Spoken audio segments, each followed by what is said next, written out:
heavily identified as being behind it. So we have to understand the levels of assassination. And so when somebody's going to take out a presidential candidate or a leader, it's a certain type of an exercise for these people. And for these groups, but when they are going for the presidency, there's this whole mechanism that has to be in place, and the people on the other side need to be ready to shift. What we're looking at in the Trump attempts are something right between the presidential assassination and the leadership level, because he's on his way to assume the presidency again. And it's interesting in just kind of regular world news watching this election, because it's clear that the momentum is on the side of Trump, especially since RFK and RFK Jr. and Trump working together. That is the alliance that is an incredible breakthrough in this election, and it blows away many of the kind of political prognostications, because what was going on there in the background in this election was the hope on the Biden side that they could somehow split that throw the incumbent out vote by utilizing Kennedy in certain states. And instead, it's all been turned against them, so much so that, they went from keeping Bobby off the ballot in certain states to now making sure he stays in now that he's behind Trump, so he can sort of peel a few votes off of Trump here and there. And I don't know if anyone was watching the Oprah special with candidate Kamala Harris, but this was, first of all, it's interesting about Oprah because all the magic that was there and all, the pizzazz and everything else just seems to have dissipated. And it's just, I think it's from living in these false worlds, this kind of billionaire World Economic Forum world. And also the amount of public credibility that they lost in pushing the whole COVID op, et cetera. So we look at people, even the average person in the public looks at people like Oprah in a very different light, I would say. And her trying to put Kamala over the top, it was very interesting because the only thing she managed to do was upstage her. And Harris just, she's not ready for prime time. And her giving these speeches that are supposed to be ready to go, they had the governor of Michigan jumping up. Of course, she's always wearing her Fonzie jacket, right? She's got the leather jacket on, indoors or outdoors, doesn't matter. And green leprechaun pants, that was interesting too. Hey, whatever floats your boat. But it is interesting to me because, they were jumping up and they were like, yeah, we're going to save democracy and all that. And, they had Oprah running around going, Kamala. It just wasn't flying. Just like, it's interesting. If you really trace the magic in this election, the real magic is Bobby and Trump in Arizona announcing that they're working together. That's where you can really feel the momentum. Since then, has really pulled in that direction. And this repeated attempts on Trump's life is a group working in that system. We saw this warned about very early on because all of the legal attacks weren't quite sticking. And that group that's operating in the deep state doesn't want Trump around to prove them, in defeat again. This is definitely something that they're not looking forward to. So they're taking, they wanted to take first off this idea that they would bump him off, and then they could decry the whole tone that was there and how we should all hold hands. And then they expected, since Trump didn't even announce his VP at that point, when Crooks shot at him, which is still a very mysterious case, and I'll get into certain aspects of that tonight as well, but I've pointed them out here in a series of episodes, including the Patsy profile, that Crooks and all the things about that incident should never have been allowed to happen. From Crooks' position on the roof, his visibility to the crowd, even the crowd taking pictures of him,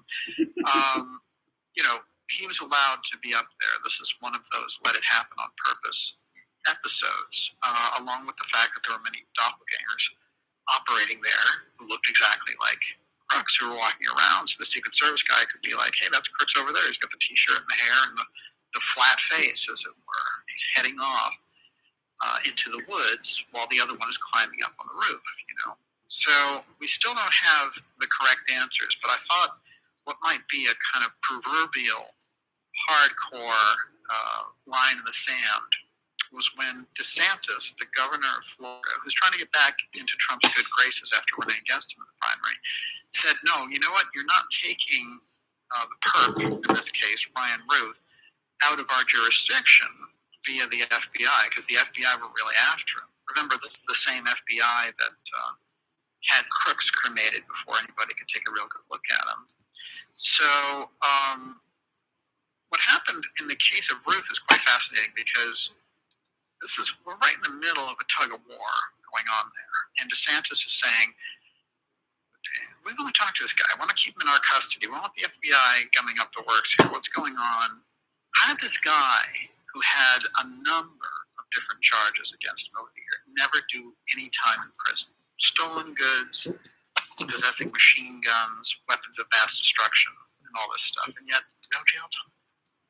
It's just a mystery, isn't it? Well, it's very interesting also, along with his world tours, he has a lot in common with other assassins that we've covered in this program, including the attempted assassin of President Reagan, John Hinckley Jr., in 1981, and John Lennon's assassin. These are also people who had this enormous network.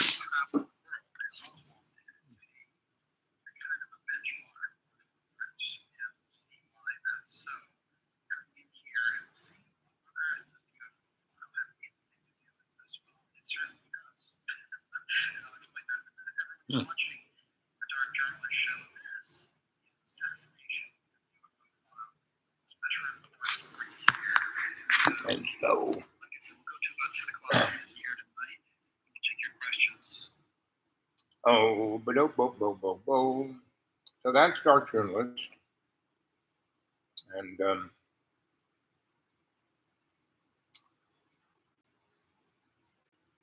as I say, he's always an interesting guy. But everyone has their own take. And my take is, it's not that I don't care, right? I do care. I care about everything. I see everything. But I realize that if you just start with Thucydides, right? The father of history within the construct of the Greek mythos,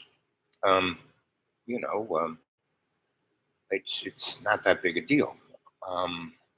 And buddy, whenever my writing gets to you, whether I know what I'm doing, which is obviously I have no idea what I'm doing within a construct of the digital world, right? Because everything's, it got delivered, Actually, when I dug into it, it said that it couldn't find your address. It's the bottom line of why it says it couldn't get delivered, right? So anyway, and that's okay, it's whatever it is, And like I said, I write my writings mostly just because I enjoy writing them, But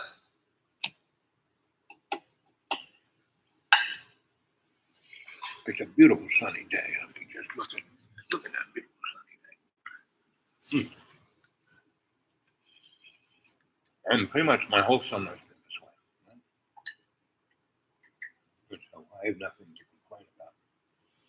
Even though I see the world, the bottom line is all the stuff that Dark Journalist talks about. It's a little more convoluted than that. Because pretty much this is one big continuous soap opera.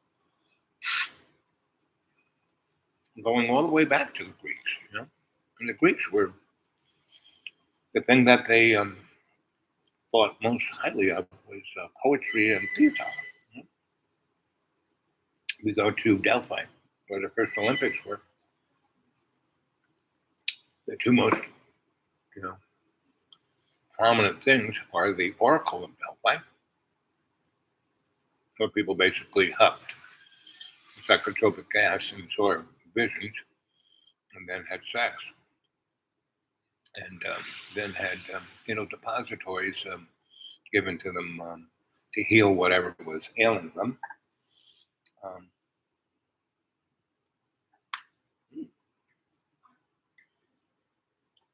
And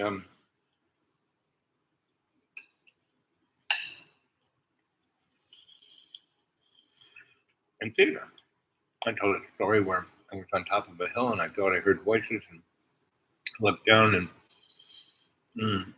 good Saturday. It is a good Saturday. Jane, did you get my? I tried to send you a copy of one of my novels.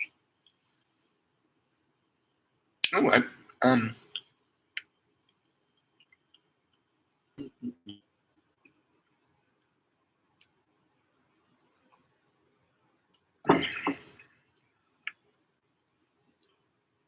When you just look at all the religions, they're all so messianic. You know? End of times, God's coming to judge you, and if you're a good little boy or girl, you're just going to end up knee deep in the lake of fire for eternity, and then maybe go to heaven.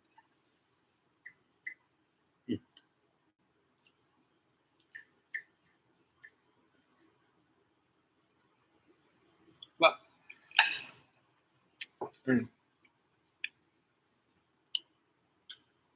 we're having a real hurry up. Get to the end of times. Yeah, we're tired of this. Yeah? Well, that's because we're in a new dimension. Remember the fifth dimension? It's the age of Aquarius. Right? Well, that was back in 1965. And it was the age of Aquarius. And things are changing. And if you look at what America was after the Civil War, like between 1972, 1872 to 1947. That was a period when things could have really gone. Tesla had free electricity, wireless transmission, all automobiles and vehicles and trains and trolleys and airplanes would be wirelessly powered.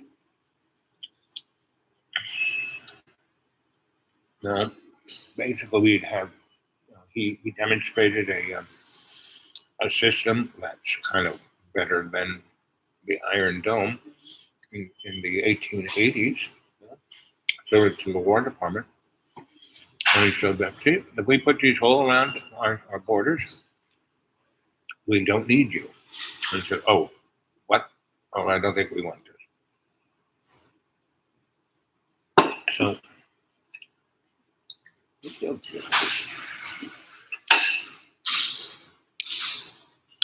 your life isn't yours, right?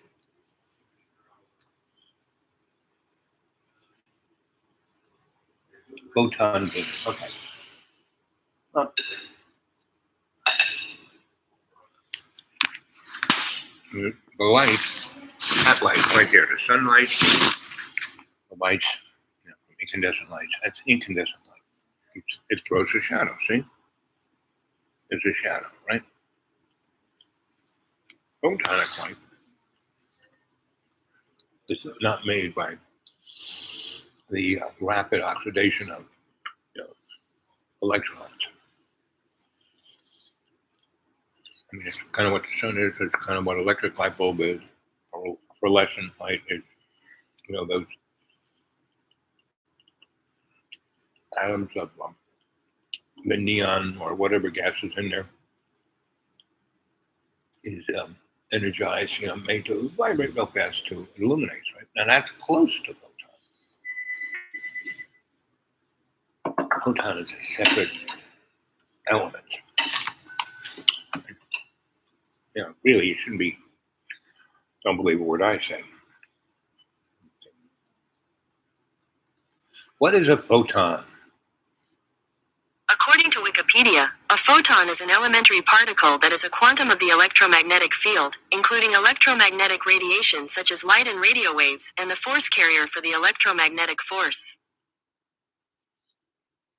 That's what a photon is, right? what is photonic light?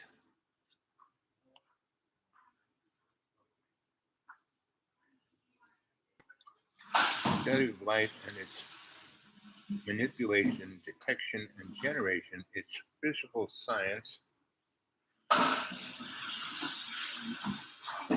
Physical science that involves the use of light waves and particle characteristics that create practical applications. I mean, really?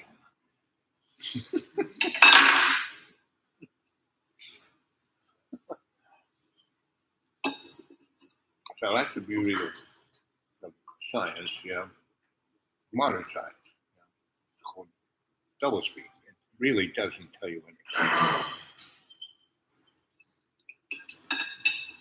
So, Janie, what do you think photon dimming is?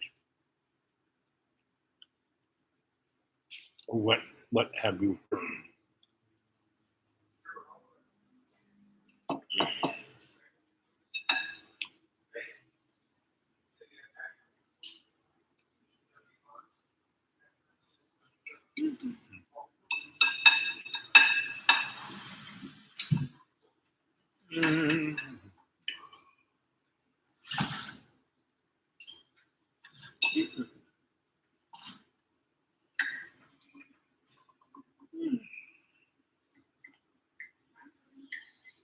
Have the men been out there fishing?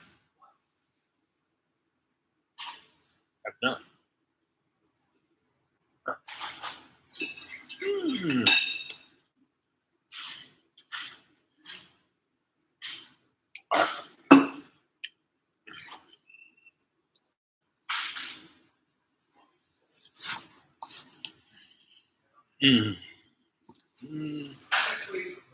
Happened lately.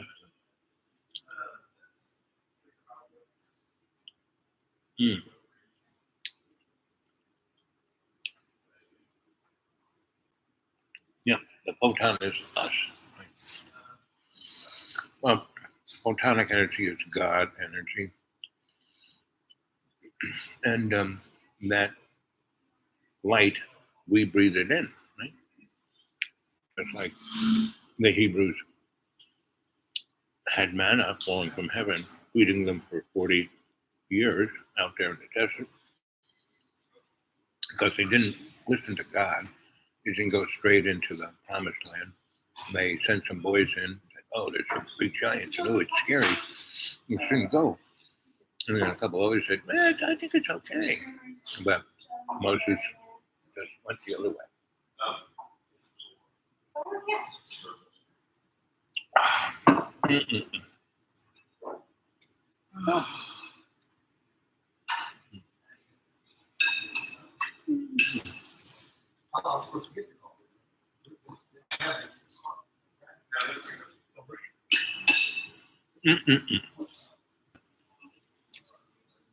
So if we are dimming, it's only because we are not breathing in God enough. And we are believing in the rhetoric. Rhetoric is like smudge. And that's a good smudge. Smudge is when you're in ceremony and you're burning incense. That smoke is smudge.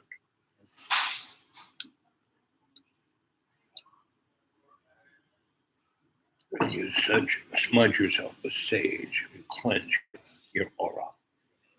Well, anyway.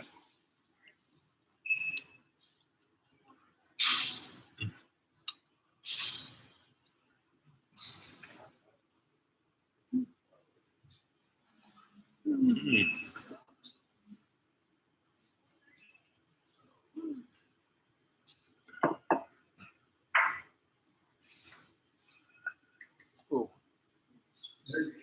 Thank you. You know, Miss B, Yes. a little more coffee. Okay.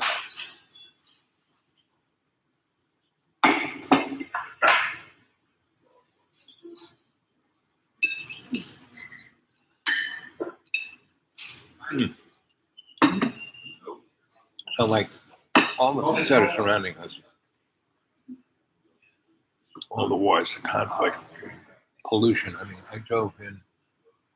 I drove out of DC, and then when I got on the county road, you could see the open sky for a good distance down the other side of the valley. Oh, it was covered with chemtrails.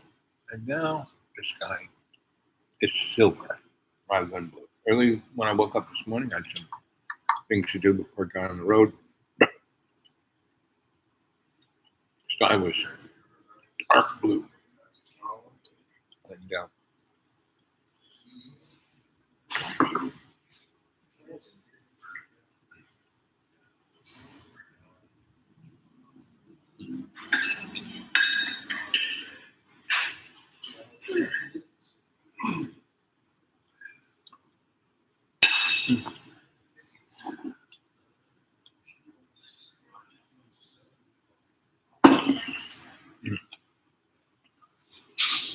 mm.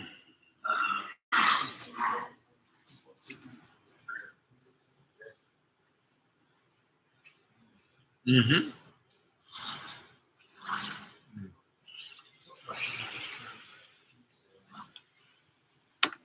What will attract God's thoughts?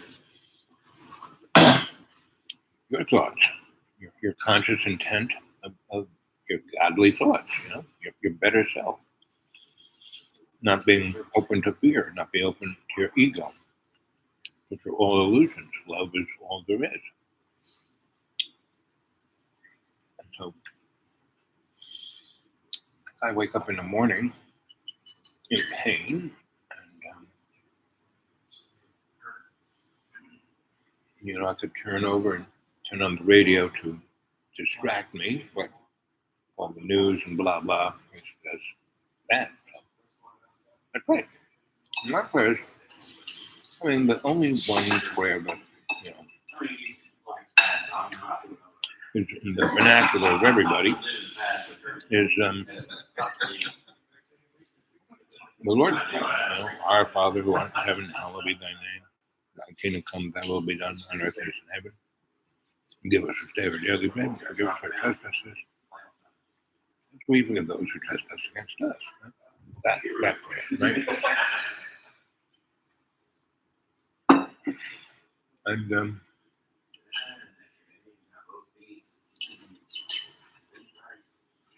so you say that prayer, and you let that vibrate. That 365.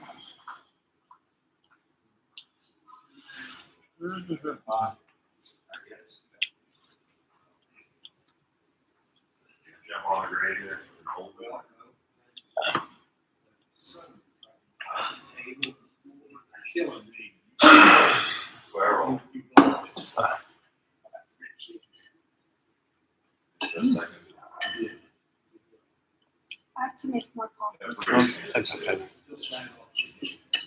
That's good enough.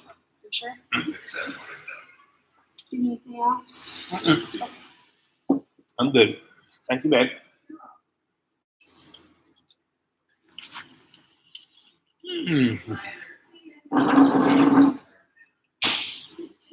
Yeah.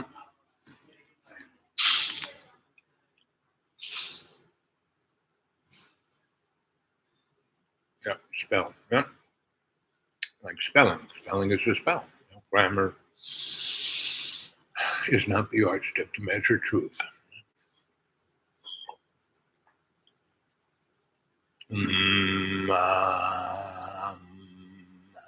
Frequencies.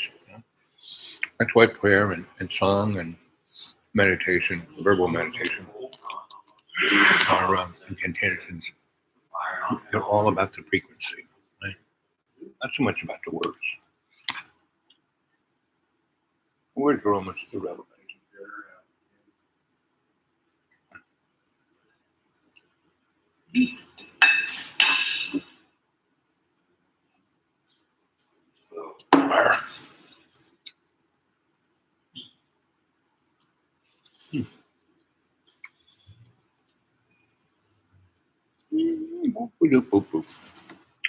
Well, I gotta go. I'll come back. But thanks for showing up. maybe around 2 o'clock, somewhere between 12 and 2. But I have to go meet somebody. Okay. Love you guys. And I will think about spreading the frequency like peanut butter.